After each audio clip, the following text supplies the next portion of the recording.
Écho, titre à sa une, mesdames et messieurs, avec les souhaits de bonne année de 2025, mesdames et messieurs. Allons donc directement à la une de Alpha Écho, projection de croissance 2025. Paul Biya, optimiste. Santé publique, Paul Biya annonce la contractualisation de 9 444 personnels. Fête de fin d'année, succès retentissant du Mincommerce. Vous avez donc des rendez-vous en page 3, en page 5, en page 4 et à l'intérieur du journal, mesdames et messieurs. Et donc, on va donc au pas de course pour Cameroun Tribune, histoire de voir à sa une Mobile Money, les frais en hausse. Depuis le 1er janvier, les abonnés sont informés d'un ajustement de 4 francs sur les tarifs de retrait et de transfert d'argent suite à une mesure inscrite dans la loi de finances 2025. L'État compte l'État compte ainsi collecter des recettes de l'ordre de 14 à 20 milliards de francs CFA par an. Rendez-vous en page 9.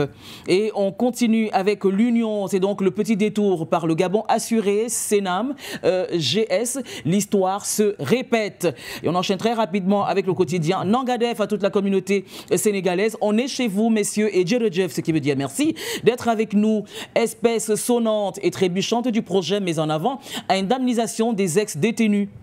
Société polémique du 30 janvier 2024, la controverse gagne Pastef et la société civile. Abdou Mbow adresse une question écrite au ministre des Finances.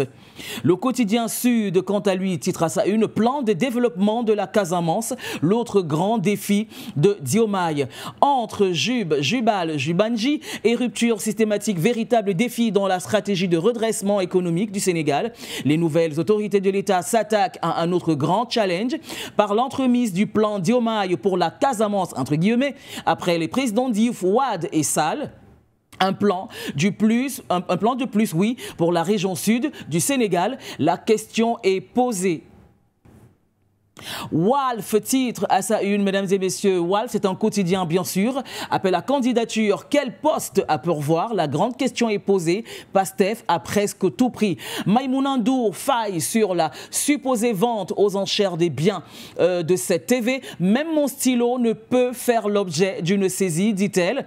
Migration irrégulière maintenant. 5 886 Sénégalais ont débarqué en Espagne en 2024. Et puis pour terminer, soutien de Pastef. Détifal, Malik Gakou, Boubacar Camara, toujours sur la touche. L'As, non pas de pique et encore moins de cœur, titre lutte, le combat Balagay 2 et site ficelé. Abdoumbo presse le gouvernement et manque de moyens matériels sous-effectifs.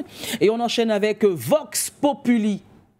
Vox Populi, qui est un terme latin, comme quoi le latin n'est finalement pas mort. Alors, respect de la sacralité de Touba et gestion de la sécurité. Serigne Muntaka réitère sa fatwa et renouvelle son ndigel. Bon, certainement, ndigel est un terme wolof dont on cherchera la signification un peu plus tard. Renouvelle donc son ndigel au Baïfal. Aliou Netin avertit sur les risques d'être un peuple pauvre assis sur les richesses. Le soleil se lève donc sur presse à la une de ce aujourd'hui, sortie du franc CFA, création de la monnaie éco, Mandiaï Gay dessine les scénarios possibles et puis Walitsek, artiste designer, le pari de la précision. Yor titre à sa une, résidence du préfet, du président de l'Assemblée nationale et la société Ding Ding, acte 2. Le juge des référés condamne l'État du Sénégal au profit de Tahirou Sarr. Tahirou Sarr veut échanger son immeuble, la résidence du président de l'Assemblée nationale, contre 2 villas de l'État à Fan. Et on y reviendra un peu plus tard. Éditorial, la rationalisation du pluralisme de l'espèce publique par Mamadou Sy Albert. Et Dakar Times titre à sa une, mesdames et messieurs, Sahel, l'Algérie isolée. Savane Info, un petit détour par la savane pour bien s'informer et bien développer. Alors, AES, entendez Alliance des États du Sahel contre la CEDEAO, l'impossible rupture. Ce n'est ni une question, ni une injonction, c'est peut-être un vœu pieux. Le direct à l'instant, mesdames et messieurs, dans Presse à la Une, politique nationale, Guillaume Soro, quel avenir après 5 ans d'exil? Rétrospective Côte d'Ivoire, retour sur 12 faits et personnalités marquantes de l'année 2024. Le PPACI a-t-il vraiment un plan B? Eh bien, la question est posée et passe d'armes entre le PDCI et le RHDP.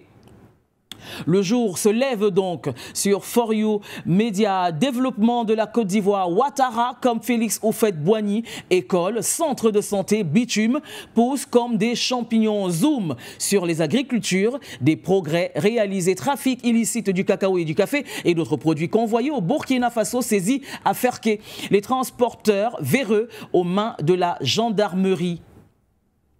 Et on termine avec le jour, mesdames et messieurs, le jour qui revient. Qu'est-ce que je raconte? Eh bien, on termine avec Horizon Nouveau. Horizon Nouveau qui est un tri hebdomadaire qui était déjà là hier pour le Rédac avec Maître Aline Scombe qui tient, dont la question était de savoir si elle tenait enfin sa révolution de couleur. Mais aujourd'hui, eh bien, on s'intéressera donc justement au barrage hydroélectrique de Nachtigal, échec consommé.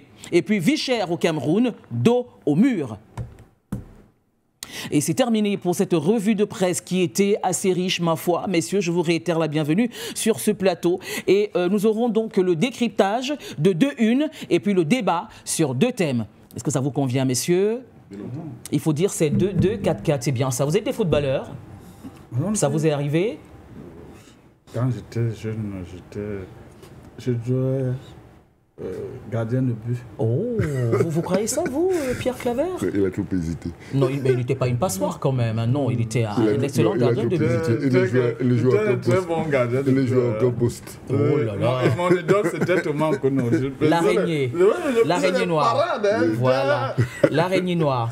Alors, messieurs, sans autre forme de procès, eh bien, nous allons procéder au décryptage. Nous parlerons donc de Yoyor, le premier thème qui va être décrypté. Yoyor, les employés sénégalais d'Afrique Gold traités comme des esclaves par le DG Afrikaner Danny Vanderberg. Eh bien, c'est Yoyor qui l'a titré. Les employés sénégalais d'Afrique Gold traités comme des esclaves par le DG Afrikaner Danny Vanderberg. Alors, cette histoire d'être traités comme des esclaves, hein, c'est Yoyor, c'est donc un billet hebdomadaire, c'est un journal sénégalais. Bon, alors, je commence